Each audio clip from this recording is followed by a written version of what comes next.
tell that before the draft started, Nine was like, he was getting I'm playing Hoodwink today. I'm playing Hoodwink today. Yeah. And he's got it. He's got it. And of course, we've seen before, you know, Nine, he's a master of these sort of heroes. I mean, pretty much master.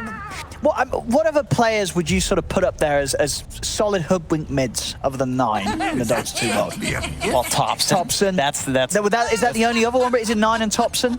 Can I think of anybody else that plays? I mean, I could name some that have played it or random NA players that have tried it, but nobody really to the degree of success that Thompson has with it. Yes. Do this. Or Nine on these sort of. It's funny. Been great on it. It's like these are like Thompson-esque heroes that Nine plays. It's like people say, you know, playing these non-traditional mids it doesn't work for a lot of people. It's quite hard. But Nine obviously does it exceptionally well. Yeah. 30 seconds to battle. And it works well this game. I mean, you know, of course, as we said, I'm sure he probably did just want to play it anyway. But is there anything in particular that makes the mid Hoodwink look pretty nice against, you know, what we have on the side of Liquid? I think it does damage. It's a hero that can definitely run around on low cooldowns and play with the rest of the Tundra lineup while Luna is farming. I'm not entirely sure how it does against some SB charging you with Queen of Pain in lane. That does seem like something that you could possibly you could be quick with like the tree or something, you know, catch him out when he's charged out. You've got to be very quick. You can. It's not like, you know, cold snap on Invoker or puck phase shift where you have these easy answers to the Spirit Breaker charge. But also, you definitely have kill threat on the Queen of Pain going the other way too.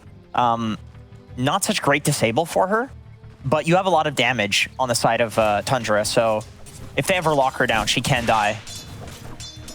Yeah, we'll see. But Nine definitely have to be cautious at the start. I mean, we'll feel rather squishy against the burst of Micke. Just a few levels are in play. Queen of Pain's all going for the Scream first, something that you never really saw before, but with the lowered mana cost on that ability, it just guarantees that you can push the first wave, get level 2, and then, you know, you have Dagger to work with at that point anyway, so effectively you're starting with Dagger with that build anyway. Oh, so some of these side lanes, top lane, Boxi is going to be hanging around with Zai. Is SD Luna going to be totally fine up here? Is that Enigma Spirit Breaker, will they be putting any pressure onto that Luna in the laning stage? No, I don't think Luna's really going to get pressured, but possibly SD can die in this lane if you get a charge into some, you know, Malefice. Yeah, that's definitely a hero that can die. But of course, Fata's going to know that. And once they have some levels on the side of Liquid, I would imagine he plays a little bit safer. Oh, I love Fives doing this now. This is such a good answer to the creep cutting thing that people just didn't do before. Like anticipating the creep cut and then pulling the wave to the cut wave instead of using the camps. He's gonna die for it apparently. Oh, and waste to salve unfortunately for himself, and also end up giving the first put over towards the core Zai. He's the one to take it. He'll also be able to get some good hits onto Skiter as Skiter tries to get back over to the creep wave. So for the smooth moves they were trying to do around the creeps, it does end up hurting them a little bit there. The last time that I saw that happen was actually Into the Breach. They did that, but they had an IO. So the IO, when they grabbed that second wave, they tethered to the creeps. And so they got to it a lot quicker, and so they weren't so out of position like we just saw there. So bottom lane, farm for Matu's been going very nicely so far. 11-5 against the 4-0. I mean, early levels in this matchup, is this expected that the Visage is going to not really have much of an impact against a melee farmer like the Monkey King? No, to be honest, I would think that Visage would do quite well in this lane, actually, just because Soul Assumption is such a broken ability at level 1. It does like 300 damage. It's like the highest damage nuke in the game at level 1. And so I would think that Matu, being like a trading hero, would just take a ton of damage in return, but they've, you know, between Mischief and the regen that they have down here, they seem to have sustained quite nicely. I mean, that's true, actually. I guess if you're good with the Mischief, you're going to be able to dodge every one of them. It's true, but, you know, Mischief is a 15-second cooldown and Soul Assumption is 4. Yeah, so it's really not the greatest answer. It's something, but it seems to be enough paired with the regen. It's a lot of mana early on. But I guess, you know, 33 does have a Sage's Master to make sure that he's able to keep some sort of constant ability to throw them out. Yeah, I've seen I've seen 5 Visages go for 6 Mangoes, and it actually looks pretty good. But if you're playing offlane Visage, it's just tons of Sage's masks, maybe Basilius. I've seen the Mass Null Talisman build as well, just to have that mana regen to constantly spam out the Soul Assumption.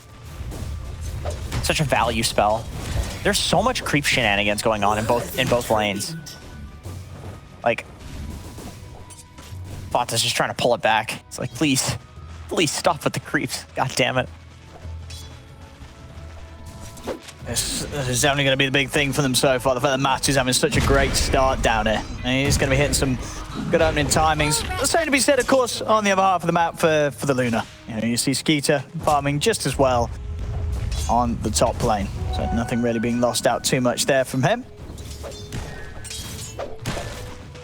Yeah, the side lanes, the lanes are not going so well for Tundra on these more unconventional picks between the Visage and the Hoodwink, but I suppose the saving graces, their rotations out of the laning phase are definitely really strong. Like, if they can rotate with Visage Birds and Hoodwink level 6, with the Luna Aura, they could run around and take a lot of towers. So I suppose maybe their idea is the lanes don't matter as much with heroes like this, because you can just go 5-man. And what do you expect sort of out of both teams' carries this game when you look at the Luna and the Monkey King? Is one of them going to be more passive than the other? You know, who's going to be more proactive? Or who needs to be more proactive as a carry this game? I honestly think they're both going to be fairly proactive, just because the Luna has nice pairings with her aura. The Visage in particular will look really nice if she shows up to a tower. And we've been seeing that more and more with Luna, is that yes, she's this hero that can farm up extremely quickly, but because everybody's maxing the aura due to glaives being nerfed, she is actually 5-manning quite a bit. So I think there will be stacks on the side of Tundra, yeah, especially because there's an SD2 stack, but they will also be 5-manning quite a bit. See bottom lane, Matu and iNsania are able to pick up a kill on Sneyking. As this bottom lane definitely continues to be the one with the biggest differences coming out. I mean, with 5 minutes in relatively early, it's 2-0, but it is a 2K lead already for Liquid. And yeah, the majority of that being in the hands of the bottom lane, and then mid in second, as Micke does continue to have that slight dominance over Nine's Hoodwink. I'm really impressed with Liquid's read on the fact that they just knew that a Rubik Monkey King lane, which is honestly a really weird lane, because it is, because sometimes Rubik can, like, when it's like Rubik plus the carry in the safe lane, the Rubik can feel a bit weak. It can feel weak, yeah, right. And it's like, that's the thing.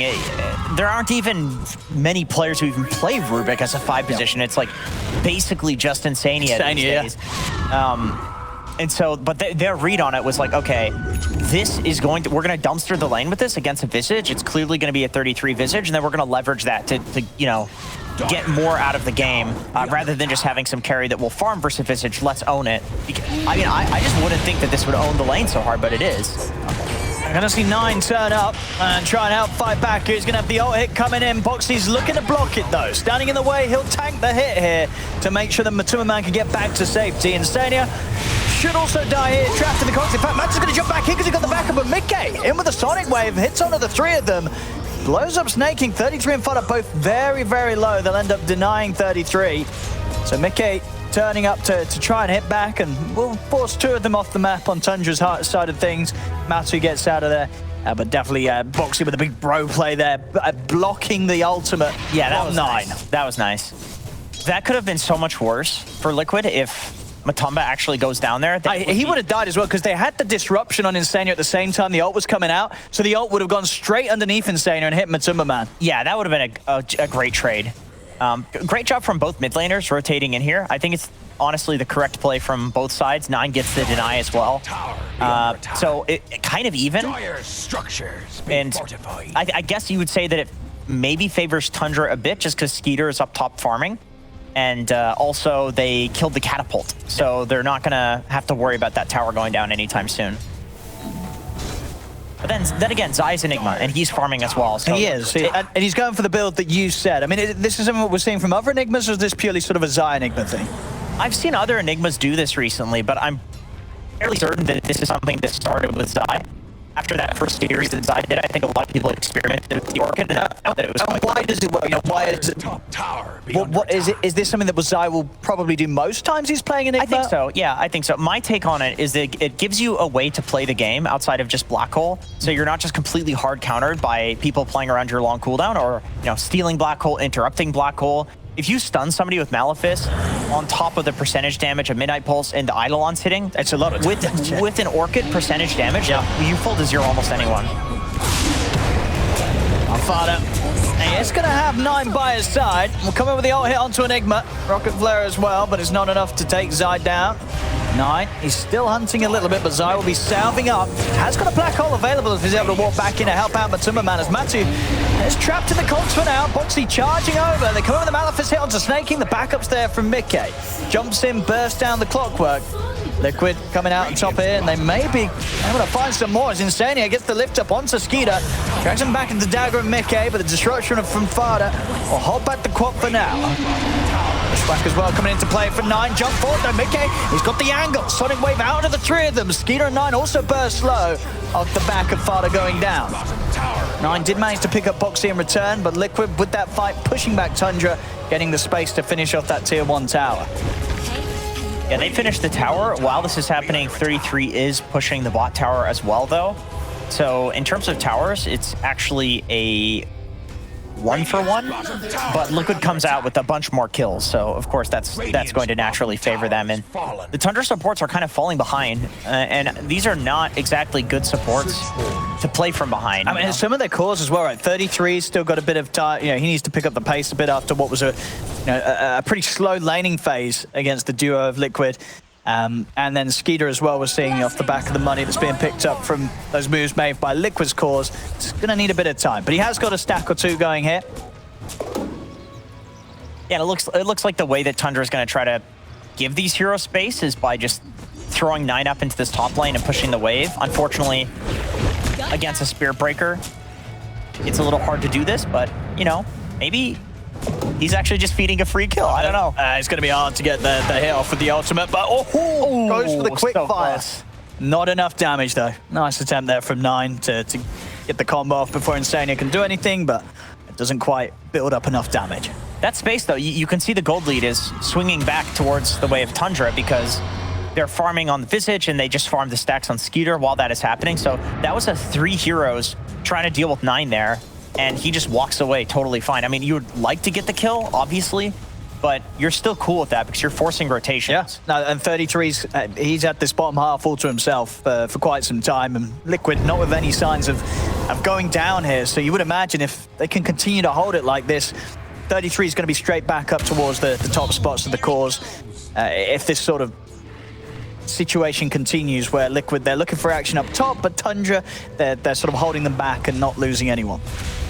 Yeah, 33 is really happy right now. I mean, you've got the amplification coming from the Luna this game, so if he has, remotely a good game, even if his CS doesn't look so good, and even if his net worth is a little bit below the others, he'll still be really strong in these team fights just because of the Luna aura on the birds. Talking about strong iNsania, he had the hook shot stolen. He's able to open things up onto the SD. Fata not even going to get a chance to disrupt himself. So Micke jumps in, finishes him off with the Scream of Pain. Dude, Micke's been popping off in like every single game that we've seen from Liquid. He's looking really good this season so far. I know he's super high rated too. He's like rank 10 or 6 or something like that, which he's always been decently high rated, but that's up there with the best of the best. So there's no surprise to me that he's just looking so good in these games. Worthy tribute. Maybe the meta really fits him, or he's just really feeling the game right now. I don't know. Gonna see a smoke action from Tundra now. Fata ready to lead the way. Not bringing the whole squad. It is just him and 9. Micke is gonna jump into this.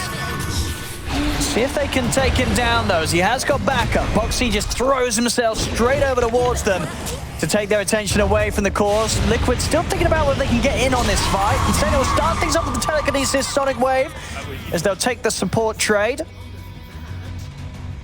I feel like poor Boxi's running into every fight and just dying. That's all we're seeing. Oh, Sneyking. Have they got enough control there? Nice push back with the cogs into the drop down of the burst. They'll do it. They take out Micke. Sneyking also trying to stay on top of the target, Matu, and bringing over Skiter as well. Matu, he's in trouble. The beam comes crashing down. A lovely little move into the mid lane there, started by Sneyking. Excellent execution as they leave no chance for Micke to escape the lockdown. Yep, and Skiter's there too, so he's providing that 35 damage aura. He's not... He wasn't hitting the tower because he's not necessary, but now that it looks free and they see that the enemy team is not there. Yeah, these are nice moves from Tundra. Yeah, these are really nice moves. I mean, you don't have the easiest lockdown for a hero like Queen of Pain right now, and yet they're just able to execute and to combo together. With the disruption, they didn't hit it because 9 was not quite there. But then finally they used the hook shot, and it's an equally scuffed way to catch a Queen of Pain. But if it works, it works. Like, they have the damage to kill her. They don't necessarily have the lockdown. That's harder to hit, but they definitely have the damage, as we could see in the previous fight. Of course, one thing that we weren't seeing there is we weren't seeing Zai's involvement. Unlike 33 on the Visage, who is ready to sort of sweep over, have impact. Zai wants to get that Blink Dagger done. And he's making good time on it. 1,200 gold on top of the Orchid. It will be there soon enough, but until that point, Liquid won't be fighting with their Enigma. Bottom lane, Boxi. Kind of self pretty deep here.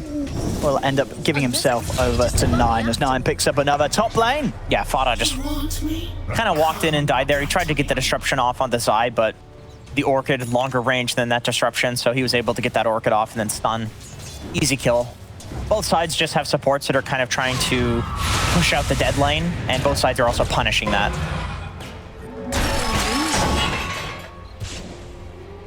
Sneyking not wanting to give away another death hit as he's out with a hook shot. Zai's keeping the pressure in top. And Tundra, they know that they're posturing up here, Liquid, as they're ready to head over and start some action. They have the Eclipse ready.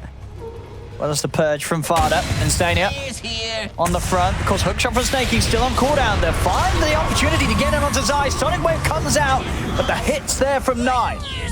As Zai falls, they also managed to get the deny on Sneyking. So Tundra not giving over any sort of God XP towards Liquid. iNsania will try and hold his own with the stolen Eclipse, but they can keep a distance and take him out. As Tundra, they'll take 2. And only having some time with the clock on the side, but nothing given away thanks to the deny from Skiter. Yeah, great smoke from Tundra there. Catching Zai too, like they were very close to catching iNsania. They ended up getting both. Oh, look at this move here. Travels. He is, he's all over the place now.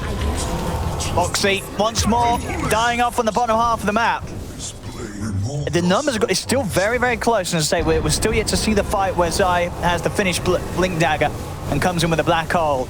But you can't help but feel that Tundra probably feeling a bit more comfortable in this moment right now with some of the moves that they've made and moves that they've put to a stop that Liquid are trying. Yeah, 100%. And they're very comfortable scaling into this game, especially because they have the Clockwork versus Enigma. So there's a lot of pressure on Zai as these other cores are kind of dying on the side of Liquid that, well, I say dying, but Micke has only died once. But still, there's a lot of pressure on Zai to be the kind of true carry in this game. And so on the flip side, there's a lot of pressure on Sneyking to make sure that that's not going to happen with this Blink Dagger. You want to prevent this timing from being something that's absolutely huge. And, without a BKB, it's a lot easier. You're not relying entirely on that hook shot, but still, it's one of the better things at interrupting. Yeah, no, this is going to be a solid timing from Zai. We'll see if they're able to hide it. They're already smoking up and heading up to join Zai on this top side. See if they get the fight with the Blink Dagger reveal from Zai. So they're going for the bait play here, because you know that against Enigma, there's always going to be smokes into him, or plays into him. Sneyking. He's going to start with a bit of a poke onto Matumbaman. Now over from the side, Micke jumps in, looks to burst down Fata. They kill off Matumbaman, they'll lose Fata for it, but Tundra, they're more than happy with that trade. They're going to try and chase for more as Micke out with the blink. Zai having to run, but they've got their eyes on him. He's been silenced, the hook shot not going to quite catch. Sneyking controlling iNsania off to the side, but Micke's there to back iNsania up. They'll kill off Sneyking, but they will lose Zai up top. As 3 go down on Liquid, the last 2 will manage to TP out. But again, Liquid, they get to this point. They've got the Blink Dagger. They try and make a play happening. But Tundra, it seems like they're just fully prepared each and every time. Yeah, I think if you're Liquid and you're looking back at this fight, you think, like, it shouldn't be Matumba walking up that hill there, because you're losing one of your biggest damage sources. I mean, you're losing. And they didn't have any vision up there, did they? No, that's the thing. Somebody has to run up there. I mean, I guess it has to be Boxi, but I feel like Boxi might just instantly die as well, and then they lose the fight. It's almost like they should have just taken another angle. Like, maybe that play, in retrospect, is something that just doesn't work because Boxi, since he's died so many times, is not strong enough to walk up that hill. So they don't have anybody that can walk up that hill. Look at this here, Sneyking. Got to find iNsania behind the tower. I mean, let's see what they can do. They instant silence. Zai tries to jump in to get something done, but immediately gets caught out by the silence. Skiter, he's just going to head in with the BKB. Take out Zai. Boxi's also going down. I mean, it feels like it really is just very quickly falling apart for Liquid. You know, you could almost sense this was coming when the numbers weren't showing it. It was like 1K lead for Tundra, and now we're really seeing it in action. You know, Tundra, it just feels like they've turned up, and it's almost as if they've read beforehand exactly what Liquid wanted to do this game because they're showing it down. Yeah, this is kind of what I was thinking when they were, you know, quote-unquote losing the lanes. At least two of their cores weren't farming so well. It felt like they had some plan for after the laning stage. Oh, they did. That they had accepted that that's how it's going to be. But you have this slow-paced hero on Monkey King to a degree. You have this slow-paced hero on Enigma. Sure, you can go for the Orchid to make it a little bit faster, but still, you're not going to outpace a Visage Luna lineup, especially with the Hoodwink mid, who's going travel, so he's everywhere. And we're seeing sort of the struggle for Zai. You know, even with the Blink and the Orchid, if they've got the vision, and their vision gain's pretty strong with the bird positioning and the rocket flares, 33, he's always sort of got that Orchid precast on Zai. So Zai at this stage right now, he can't really ever blink in and have an impact because 33 is going to deal with it. Yeah, he's almost always going to hit the Orchid. Oh, iNsania has the ult. Oh, he does. And Skiter, oh, he's so low. They're going to buy some time of the destruction because he has the Aegis, so he doesn't really mind dying the once.